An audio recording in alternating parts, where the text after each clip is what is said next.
एकदम शांत होकर के कथा रस का रसास्वादन आप लोग करें। परम मंगलमय श्रीमद् भागवत महापुराण के माध्यम से कल के प्रसंग में श्रीमद् भागवत जी का महात्म आप लोगों को श्रवण कराया जा रहा था। श्रीमद् भागवत की कथा श्रवण करने का संकल्प करने मात्र से परमात्मा आकर के हृदय में बंदी बन जाते हैं। केवल सुनने की इच्छा कर ले और भगवान हृदय में बंदी बन जाते हैं। उसी क्षण, भाई टू टू करके आवाज कर रहा है, उसी क्षण बंदी बन जाते हैं। श्रीमद् भागवत की बड़ी महिमा है। हमारे यहां जो 18 पुराणों का वर्णन है, उन पुराणों में सर्वश्रेष्ठ पुराण श्रीमद् भागवत महापुराण है। दूध से घी निकलता है, आप सभी जानते हैं। दूध को दही जमाओ, फिर उसका मंथन करो, फिर निकलता है घी। तो घी की आकृति दूध से अलग होता है और घी दूध से अधिक महंगा होता है। घी दूध से अधिक महत्वपूर्ण होता है। घी दूध से अधिक पुष्टिकारक होता है। लेकिन वह घी निकला किससे है? किससे घी बना है? दूध से बना है।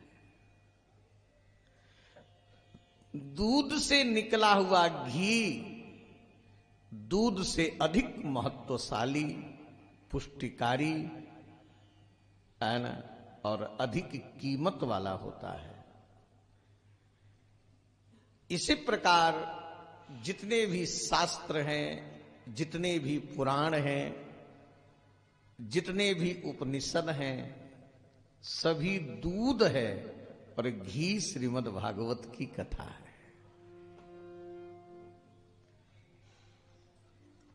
अगर आपने श्रीमद् भागवत की कथा सुन ली तो समस्त वेदों को आप लोगों ने सुन लिया, समस्त पुराणों को आप लोगों ने सुन लिया, समस्त शास्त्रों को आप लोगों ने सुन लिया।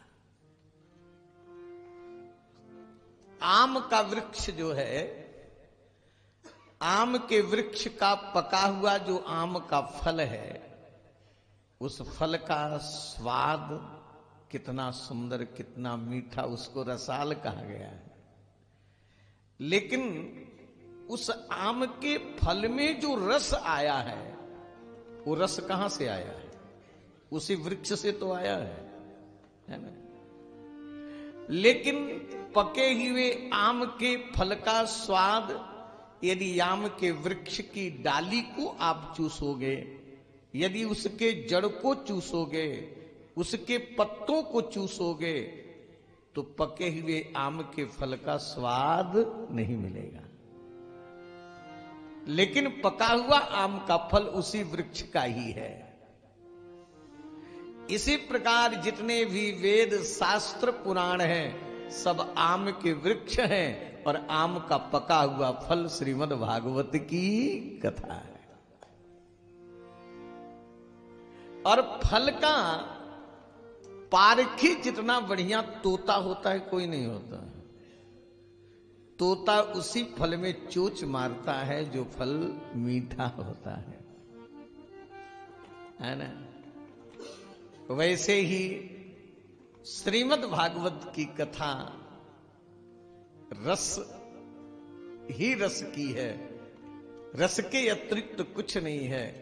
फिर परमहंस श्री सुखदेव जैसे महापुरुष के श्रीमुख से निकल जाने के कारण इस श्रीमद् भागवत में और अमृत रस भर गया है। निगम कल्पतरोर गलितम फलम सुख मुखाद अमृत द्रव संयुतम पिबत भागवतम रसमालयम मुहुरहो रसिका भूई भावुका। निगम कल्पतरोर गलितम फलम। ध्यान देना, निगम माने होता है वेद। वेद है कल्पवृक्ष। उस कल्पवृक्ष का पका हुआ फल श्रीमद् भागवत की कथा है। अब वह कथा सुख मुखाद,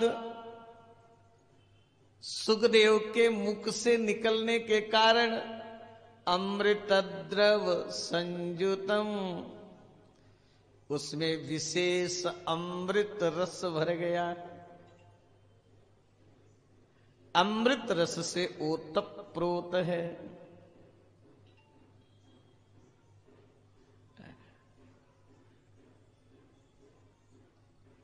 इसलिए पीबत भागवतम, श्रीमद् भागवत को पियो।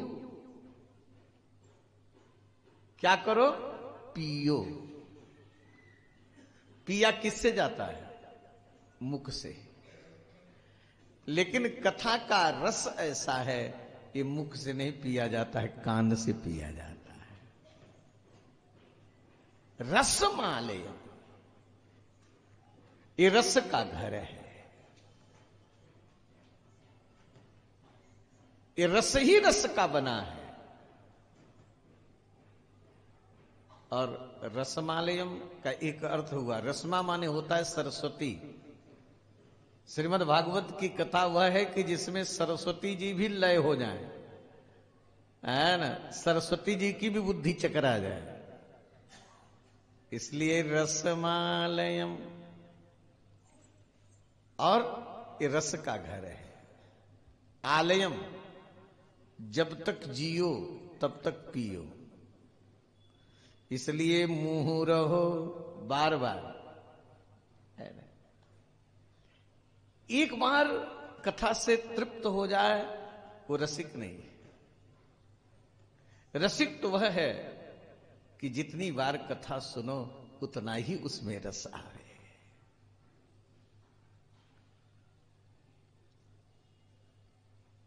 तो रसिक जन बार बार पीते हैं।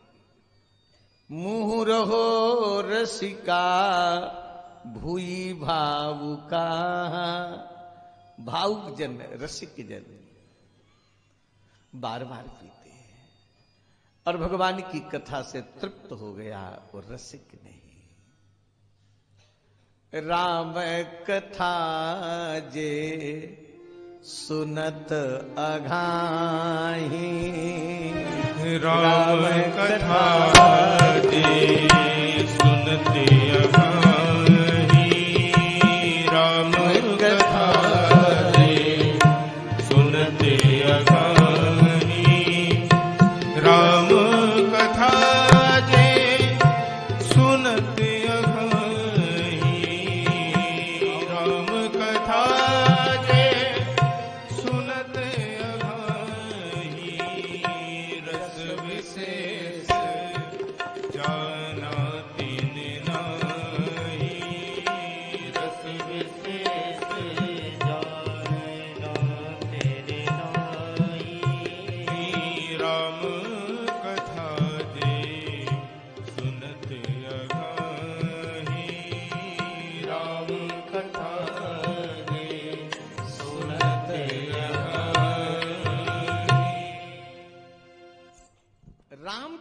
कथा सुन करके, श्रीमद् भागवत की कथा सुन करके जो अघा जाए, माने तृप्त हो जाए, उसने रस जाना ही नहीं, उसको रसिक कहा ही नहीं जा सकता।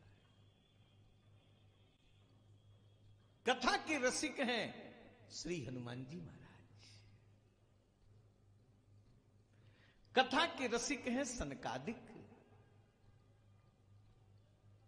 आज तक तृप्त नहीं हुए। हनुमान जी की जहां भी कथा होती है ना, जैसे यहां कथा हो रही, यहां भी हनुमान जी, इस भारतवर्ष में जहां भी कथा होती होगी वहां हनुमान जी होंगे। आपको दिख नहीं रहे, हनुमान जी बैठे हैं, कथा सुन रहे। और हनुमान जी कथा कैसे सुनते हैं जानते हैं? हनुमान जी, आप लोगों का तो मन इधर उधर हो जाएगा, आप लोग तो जाकर के पानी भी पी आते हो, कभी इधर उधर हाथ पैर भी चला लेते हो, लेकिन हनुमान जी टुकुर टुकुर कथावाचक को देखते हैं। और हनुमान जी के आंखों से आंसू झरता रहता है। जब तक कथा होती है तब तक हनुमान जी रोते रहते हैं और हनुमान जी का हाथ जुड़ा रहता है। यत्र यत्र रघुनाथ कीर्तनम तत्र तत्र कृतमस्तकांजलिम वाष्पवारि परिपूर्ण लोचनम मारुतिम नमत राक्षसांतकम। ये है रसिक। वही बात कह रहे हैं कि जो भावुक हैं, जो रसिक जन हैं, वे बार बार इस कथा रस को पीते हैं, कथा से उनको तृप्ति